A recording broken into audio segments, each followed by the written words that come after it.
وفرهم ومثل سكتين مكان سنة إلى شأن قدر جلال شيخ محمد بن عبد الكريم السمن المدني وشيخ محمد رشيد البنجري وشيخ محمد زين بن عبد الغني زميل أرواح جميع مشايخنا ووالدنا ووالدكم وأمتنا وأمتكم أن الله يعلي درجتكم في الجنة وينفعنا بأسرارهم وأخبارهم وعلومهم ونفعاتهم في الدنيا والآخرة ويجعلنا من حزبهم ويرزقنا محبتهم ويتوفنا على الذي ويشغلنا في زمرة من غير سابقة عدد ولا حساب على كل من هو سلفنا صالحون وإلى حضرة النبي وآل النبي الفاتحة أعوذ بالله من الشيطان الرجيم بسم الله الرحمن الرحيم الحمد لله رب العالمين الرحمن الرحيم مالك يوم الدين إياك نعبد وإياك نستعين صراط المستقيم صراط الذين أنعمت عليهم غير المغضوب عليهم ولا الضالين آمين بسم الله الرحمن الرحيم الحمد لله رب العالمين والصلاة والسلام على أشرف الأنبياء والمرسلين سيدنا وحبيبنا وشفيعنا وقرة أعيننا محمد وعلى آله وصحبه أجمعين اللهم صل وسلم على سيدنا محمد مفتاح باب رحمة الله عدد ما في علم الله صلاة وسلاما دائمين بدوام ملك الله وعلى آله وصحبه ومن والاه أما بعد سبحانك لا علم لنا إلا ما علمتنا إنك أنت العليم الحكيم ولا حول ولا قوة إلا بالله العلي العظيم رب اشرح لي صدري ويسر لي أمري واحلل عقدة من لساني يفقهوا قولي يا فتاح يا عليم يا فتاح يا عليم يا فتاح يا عليم افتح علينا فتوى العارفين آمين يا رب العالمين.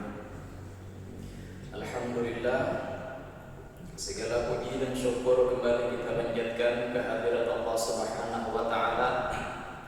Sampai saat ini kita masih diberikan umur, kesehatan serta taufik daripada Allah Subhanahu wa taala sehingga kita kembali dapat melaksanakan kewajiban kita di bulan Ramadan, melaksanakan puasa dan melaksanakan salat 5 waktu. Mudah-mudahan Allah Subhanahu wa taala selalu memberikan taufik kepada kita untuk dapat melaksanakan ibadah ketaatan kepada Allah Subhanahu wa taala, dan mudah-mudahan di bulan Ramadan ini kita tidak terhalang daripada mendapatkan keberkahan-keberkahan yang banyak dan besar, dan mudah-mudahan segala amal-amal ibadah kita diterima oleh Allah Subhanahu wa taala, dibalas dengan pahala yang besar, segala dosa-dosa kesalahan kita diampuni oleh Allah Subhanahu wa taala, hajat dunia hajat akhirat dikabulkan oleh Allah Subhanahu wa taala, dan mudah-mudahan ditutup usia kita dalam keadaan husnul khatimah. Amin ya rabbal alamin. Kita sudah memasuki hari ke-14 di bulan Ramadan. Dan di bulan Ramadan ini kita sering mendengar kata-kata lawas lagi, malawasnya lagi. Itu biasanya kata-kata kita dengar di bulan Ramadan. Lawasnya lagi, lawasnya lagi. Nah, tapi di luar Ramadan kita malah banyak mengatakan lakasnya, macapatnya. Sehari-sehari lakas banget, sebulan lakas banget. Tapi ketika di bulan Ramadan kita merasakan waktu tadi lambat. Nah, kayak kita mengaraut berjalan. Nah, kenapa? Karena di bulan Ramadan ini waktunya adalah mengandung keberkahan. Jadi bila waktu itu berkah, maka akan terasa waktu tadi, terasa lawas gitu. Itu berkah waktunya. Tapi ketika kita merasa satu umat, berarti ada berkah. Nah, kenapa sebabnya? Karena di bulan Ramadan ini kita melawan daripada hawa nafsu kita. Nah, itu sebabnya. Karena kita melawan hawa nafsu, kita menundukkan hawa nafsu tadi, maka akan terasa lama kita menjalaninya. Nah, itu. Jadi mau kita hendak waktu tadi berkah, maka kita gunakan waktu tadi untuk taat kepada Allah. Ya, kita bawa mengaji, ya, sejus 2 juz itu terasa waktunya tadi. Tapi ketika kita bawa kepandiran satu materi, ya, sejam 2 jam kita bawa pandiran kena perasaan. Tapi ketika mengaji sejus saja itu sudah kerasaannya. Makanya 2-3 jam. Padahal sejus itu hanya setengah jam atau lebih sedikit dari setengah jam. Nah itu. Jadi mudah-mudahan kita di bulan Ramadan ini terus mendapatkan keberkahan daripada Allah Subhanahu wa Ta'ala. Nah, kita melanjutkan pembicaraan kita yaitu tentang salat berjamaah. Nah, sampai kepada hukum salat berjamaah. Nah, ada beberapa hukum bagi orang yang melaksanakan salat berjamaah. Ada 7 hukum. Nah, 7 hukumnya bagi orang yang melaksanakan salat berjamaah. Adapun yang pertama, hukumnya adalah fardu ain. Nah, jadi hukum pertama bagi orang salat berjamaah itu hukumnya fardu ain. Jadi fardu ain ini fardu yang wajib perorangan. Jadi siapa yang merasa kita ini fardu ain berjamaah, maka kita wajib per orang untuk melaksanakan salat berjamaah tadi. Nah, wadzalika fi salatil Jumat, dan yang demikian itu pada salat Jumat. Nah, ini hari Jumat. Jadi bagi kita yang wajib Jumat, maka kita wajib untuk turun melaksanakan salat Jumat. Alaman tajibu alaihim, atas orang yang wajib atas mereka Jumat. Yaitu bagi laki-laki balik berakal, merdeka, dan orangnya mungkin. Bagi beginian kada wajib Jumat. Nah, bagi laki-laki yang balik berakal, merdeka, di kampung pulangnya ada musafir, maka wajib Jumat. Nah, di dalam salat Jumat itu kita disunahkan untuk bersungsung turun sembahyang Jumat. Sunnah kita bersungsung. Dari kapan waktunya? Dari mulai subuh ini, ya, karena disebutkan dalam hadis itu siapa yang turun ke masjid untuk melaksanakan salat Jumat di waktu yang pertama, maka hukumnya seperti orang yang bersedekah 1 ekor unta. Dan di waktu yang kedua, kalau hanya turun ke masjid untuk salat Jumat di waktu kedua, maka seperti orang yang bersedekah 1 ekor sapi. Itu waktu yang kedua. Adapun waktu yang ketiga, seperti orang yang bersedekah 1 ekor kambing. Di waktu yang keempat, seperti orang yang bersedekah 1 ekor ayam. Waktu yang kelima, seperti bersedekah 1 ekor burung. Dan yang keenam, seperti orang yang bersedekah 1 telur, sebiji telur. Nah, kalau sudah lepas daripada 6 waktu tadi, maka tidak mendapatkan apa-apa daripada Jumatnya. Dan itu kata ulama dihitung dari mulai subuh, dari mulai terbit fajar sampai imam naik ke atas mimbar, sampai khatib naik ke atas mimbar, itu dihitung di sana dibagi 6 waktu tadi. Mulai subuh sampai khatib naik ke atas mimbar, itu waktu tadi dibagi 6. Nah, jadi bila di waktu pertama kita hadir ke masjid, maka seperti orang yang sedekah unta. Waktu yang kedua seperti sedekah seekor sapi. Yang ketiga seperti sedekah seekor kambing. Keempat seperti seekor ayam.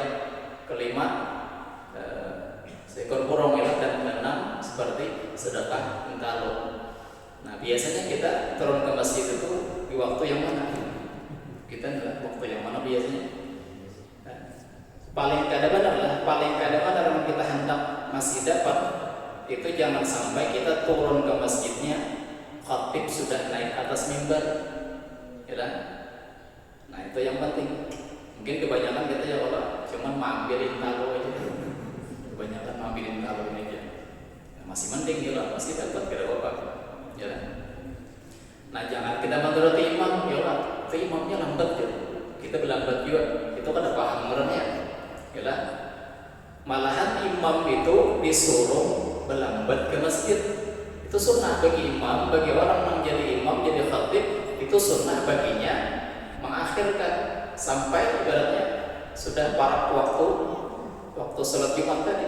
Nah bagi kita yang kada berkepentingan ya Allah jadi imam, kada jadi khatib, maka bagi kita bersungsung ke masjid tadi minimal jangan sampai imam sudah naik ke atas mimbar. Kalau sudah imam naik ke atas mimbar, maka malaikat sudah tutup buku.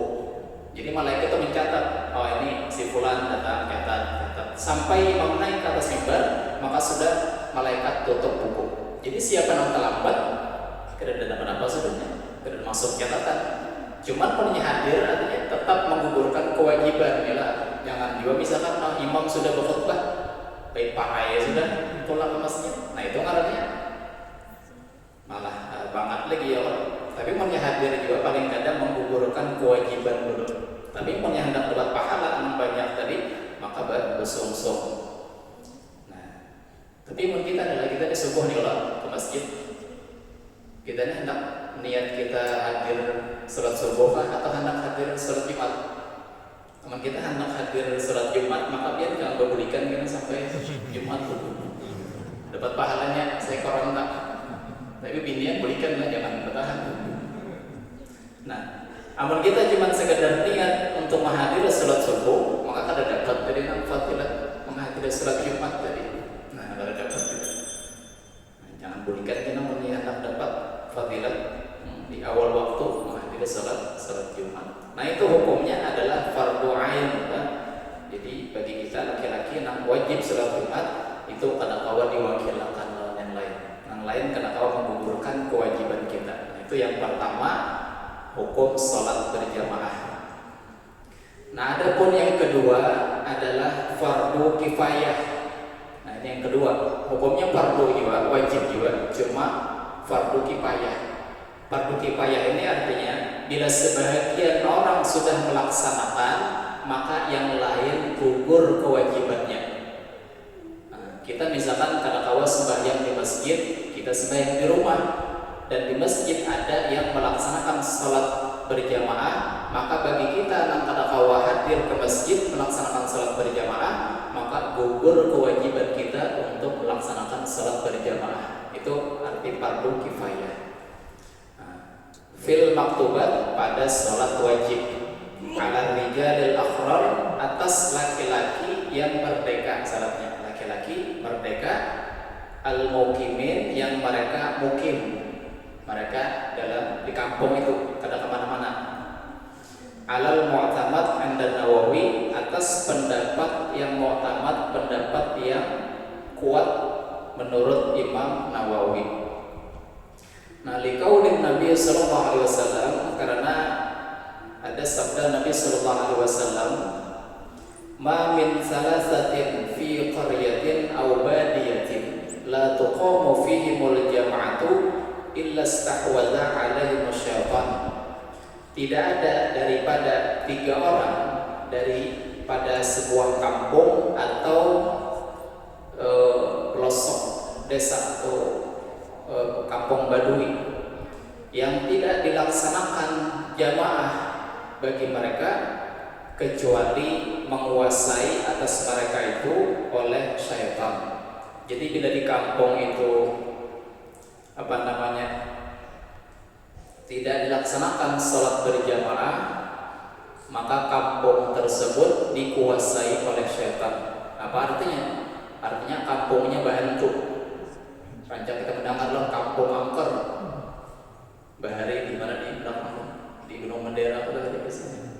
Bujur itu apa? Kisahnya di Bujur ada sejarahnya Gunung Mendera itu. Bila kena hujan panas timbul bendera dia. Bujur kan ada kamu udah tahu. Bahantu terkenal bahantu. Ya Allah. Nah. Jadi kampung tadi kalau kada disembahyangi jemaah, maka kampung tadi dikuasai oleh syaitan. Fa'alaika bil jamaah fa innama ya'kulul dhi'bu minal ghanami al-qasiyah. Maka wajib atas engkau berjamaah, maka sesungguhnya memakan oleh serigala daripada seekor kambing yang memisahkan diri daripada gerombolannya. Jadi serigala itu dia memakan kambing, yang kambing tadi keluar daripada gerombolan kambing. kita sembahyang di serangan-serangan misalnya ada berjamaah, maka sangat mudah dikuasai, diatur oleh syaitan tadi. Maka jangan sampai kita ada berjamaah. Dan bahkan jamaah ini disebutkan di dalam kitab Fathul Alam bahwasanya salat berjamaah adalah khususiyat umat Nabi Muhammad SAW. Dan yang pertama melakukannya adalah Nabi kita Muhammad SAW.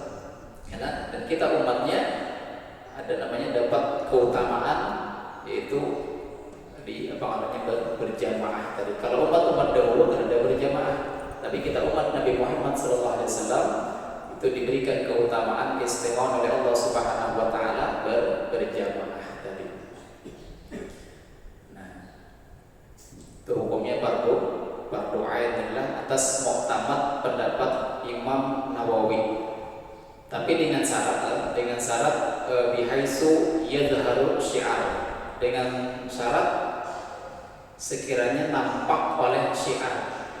Jadi di kampung tadi kelihatan dilaksanakan sholat berjamaah, syiarnya nampak, yaitu dilaksanakan di masjid di masjid ada pakai mikrofon kedengaran, azan kedengaran di masjid musola, itu menunjukkan syiarnya nampak di kampung tadi. Tapi kalau seandainya di kampung tadi syiarnya ada nampak, maksudnya apa? Maksudnya ada diketahui orang sholat berjamaah, jujur aja sholat berjamaah cuman di rumah masing-masing. Jadi orang datang ke kampung tadi gak dapat lihat ada juakah di sini sholat berjamaah, padahal misalkan orangnya masing-masing di rumah berjamaah, tapi tidak dilaksanakan yang di tempat yang terbuka tadi, tempat yang segera diketahui orang. Nah maka itu masih belum menggugurkan kewajiban fardu kifayah tadi, masih belum. Nah makanya kan dibangun masjid musola ya Allah, supaya apa? Supaya syiarnya kelihatan, supaya di kampung tadi kelihatan bahwasanya dilaksanakan sholat berjamaah. Nah, kalau yang ada maka belum menggugurkan daripada kewajiban fardu kifayah tadi, sekalipun dilaksanakan di rumah masing-masing, tapi kada nampak syiarnya, maka masih belum menggugurkan hukum fardu kifayah tadi.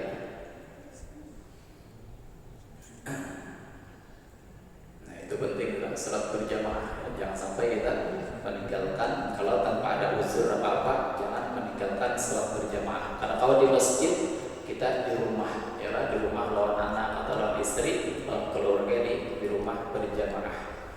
Karena orang bahari, para salafun as-saleh, mereka itu ketika ketinggalan sholat berjamaah itu mereka anggap sebuah musibah mereka, lebih berat daripada kematian anak. Mereka anggap ketinggalan sholat berjamaah itu lebih berat musibahnya daripada kematian anak.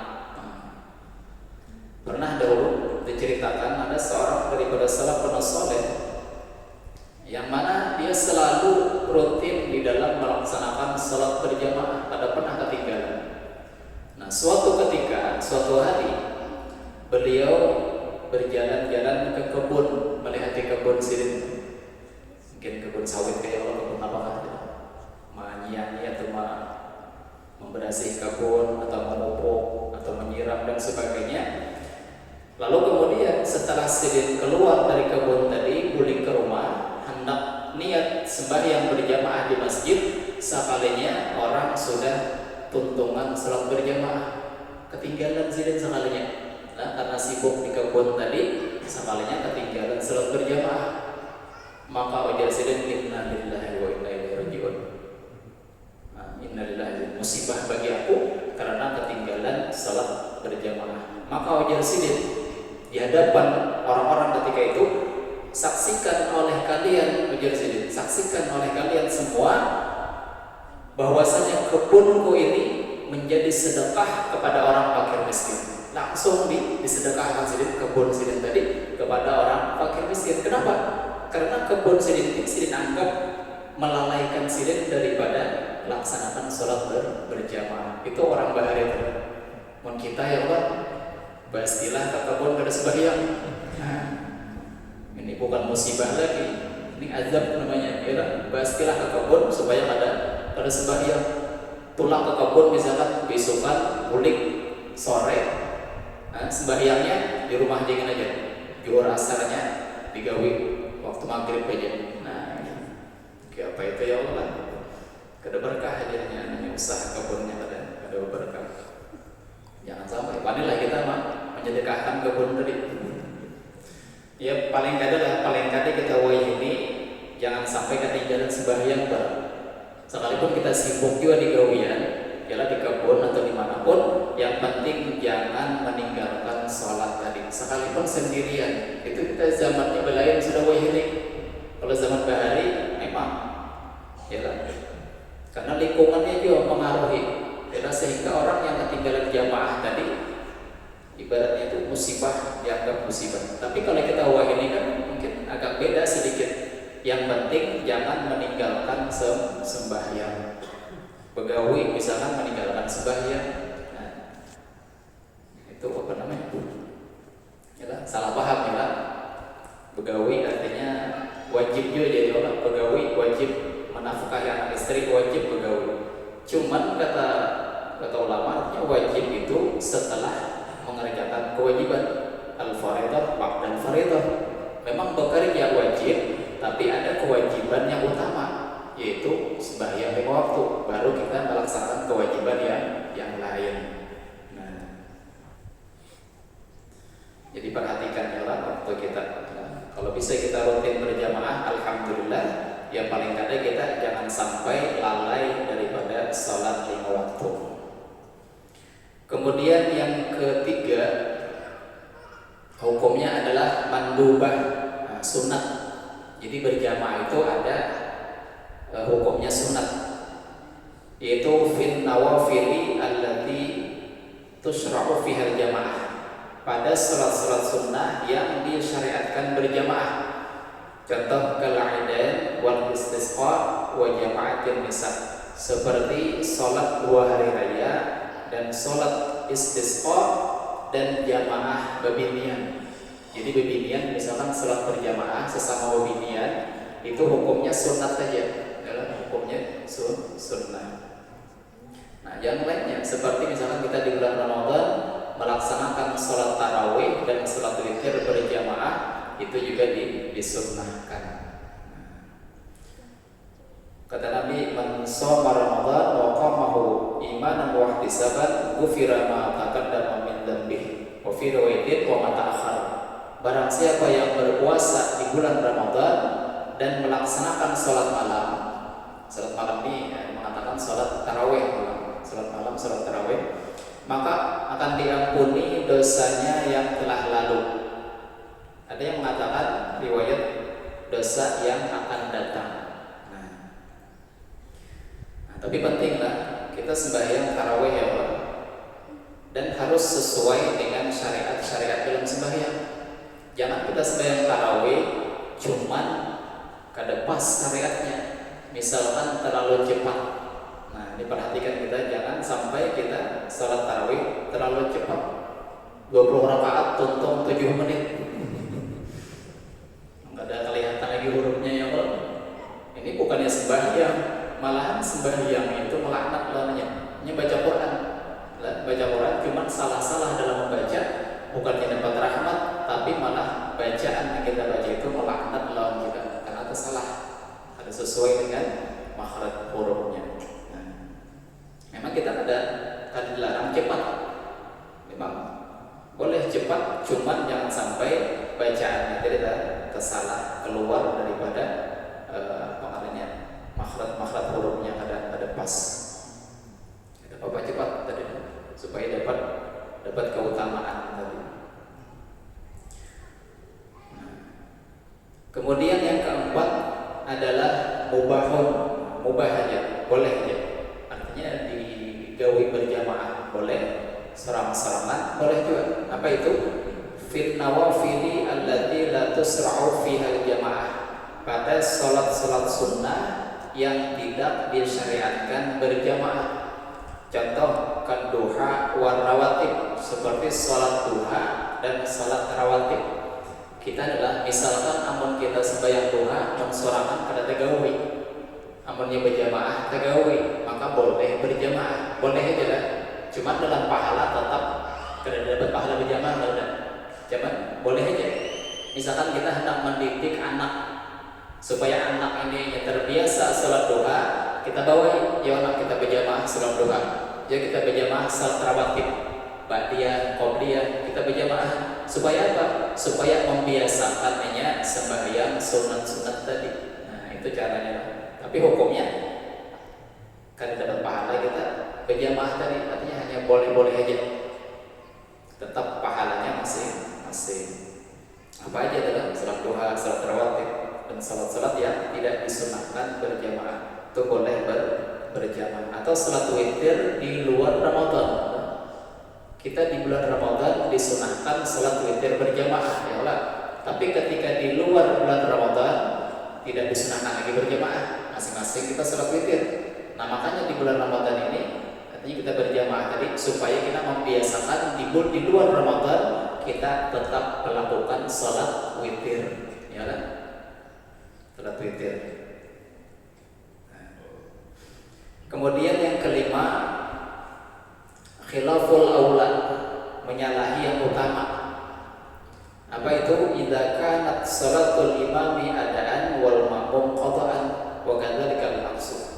Apabila sembahyang imam itu adaan dan makmum qada'an. Contoh misalkan sembahyang asar adalah imam sembahyang asar dan makmum sembahyang zuhur. Makmum belum berzuhur lagi. Ya, lalu mau empati imam nang sembahyang asar. Itu hukumnya khilaful aula. Nah, sebaiknya ditinggalkan. Apa baiknya? Baiknya berjamaah sembahyang asar dulu. Habis itu hanya qada zuhur. Jangan kita berimaman, misalnya kita ada belum berzuhur, lalu kita berimam asar, kita niat sembahyang asar, nah maka hukumnya khilaful aula, menyalahi yang utamanya. Itu sebaiknya ditinggalkan atau sebaliknya. Tapi boleh kan? Ya boleh aja, ada apa-apa, karena sah aja hukumnya. Kemudian yang keenam adalah makruhatun, makruh. Ada juga makruh. Idza kana al-imamu fasikan atau muftadian. Apabila adalah imamnya itu fasik. Ini imam adalah kita melihat kelakuannya, mbahnya habis sembahyang, mabuk, kemudian habis sembahyang berjudi, ya Allah. Berjalan ke sana kemari ke saluran hendak, ya Allah kelihatan yang turut sakalanya mbah sudah sembahyang jadi imam. Apa itu? Ya hati-hati itu. Makruh lah. Bukannya ada boleh kita, tapi makruh. Makruh itu kan dibenci artinya. Jadi yang jadi imam adalah kita jadi imam, maka harus kita jaga jangan sampai kita melakukan hal-hal yang terbaik tadi kita melakukan juga jangan di tanah orang. Kita akan melihat tidak apa-apa. Tapi kalau kita melihat misalkan terang-terangan ini mabuk, terang-terangan ini berjudi, ya itu fasik artinya jadinya. Tapi pun yang di dalam rumah aja kita akan melihat ada apa-apa, ya makruh. Atau muftadi tadi, muftadi itu orang yang golongan di luar daripada ahlu sunnah wal jamaah. Nah kemudian yang ketujuh, haram ma'as-sihah, haram tapi sah aja.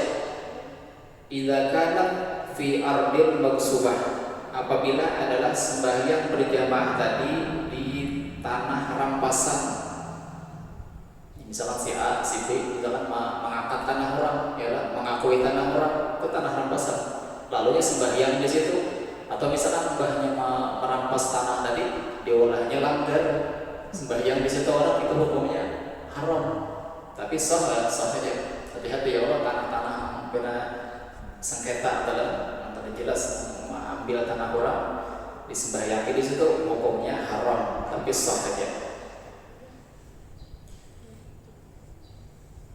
Wa ma'adami sihah, dan beserta ketiadaan sah, haram dan kada sah.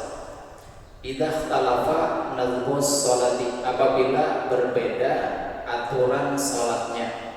Karena kada sama sembahyangnya seperti orang yang sembahyang fardu berimaman kepada orang yang sembahyang jenazah. Ya Allah, orang yang jenazah ya sembahyang fardu mumpati atau sebaliknya, maka itu hukumnya haram dan tidak sah. Nah, itu ada 7 hukum bagi orang yang melaksanakan sholat berjamaah. Nah, mungkin sampai sini dulu pembicaraan kita pada kesempatan ini. Mudah-mudahan menjadi ilmu Allah kita, mudah-mudahan kita bisa mengamalkan, mudah-mudahan ibadah kita diterima oleh Allah Subhanahu wa taala, dibalas dengan pahala yang besar berlipat ganda. Mudah-mudahan dosa-dosa kita diampuni, mudah-mudahan dipanjangkan umur dalam keadaan sehat walafiat, taat ibadah, dan dimatikan dalam keadaan husnul khatimah, selamat di dunia, di akhirat, dan dimasukkan ke dalam surga bighairi hisab. Amin ya rabbal alamin. Al-hadini wa ala kulli nabi sallallahu alaihi wasallam ila hadratin nabi wa ala nabi al-fatihah. A'udzu billahi minasyaitonir rajim. Bismillahirrahmanirrahim. Alhamdulillahi rabbil alamin. Arrahmanirrahim. Maliki yaumiddin. Iyyaka na'budu wa iyyaka nasta'in. Ihdinas siratal mustaqim. Siratal ladzina an'amta 'alaihim ghairil maghdubi 'alaihim waladdallin. Bismillahirrahmanirrahim. Alhamdulillahi rabbil alamin. Sallallahu alaihi wasallam ala sayyidina Muhammadin wa ala alihi washabbihi ajma'in. Rabbana fa'alna bima 'allamtana wa 'allimna ma yanfa'una wa zidna 'ilma. Allahumma arzuqna ikhlas fi talab al-'ilmi wa nashrihi wa fi jami' ta'at. Allahumma arzuqna fahma an-nabiyyin wa hifdz al-mursalin wa ilham al-malaikati al-muqarrabin. Allahumma akrimna bi nur al-fahmi wa akhrijna min julmati al-wahmi waftah lana abwaab al-'ilmi wa aghnina bil-'ilmi wa zidna bil-hilmi wa jamilna bil-'afiyah. Allahumma arzuqna 'uluman ladunya wa zidna fi 'ulumin nafi'ah wal fahmi الزاكبة وافتح علينا وذريتنا فتح العارفين. اللهم إنا نسألك رضاك والجنة ونعوذ بك من سخطك والنار. اللهم إنك عفو كريم تحب العفو فاعف عنا وعن والدنا وعن جميع المؤمنين والمؤمنات والمسلمين والمسلمات برحمتك يا أرحم الراحمين. ربنا تقبل منا إنك أنت السميع العليم وتب علينا إنك أنت التواب الرحيم. صلى الله على سيدنا محمد وعلى آله وسلم بفضل سبحان ربك رب العزة عما يصفون وسلام على المرسلين والحمد لله رب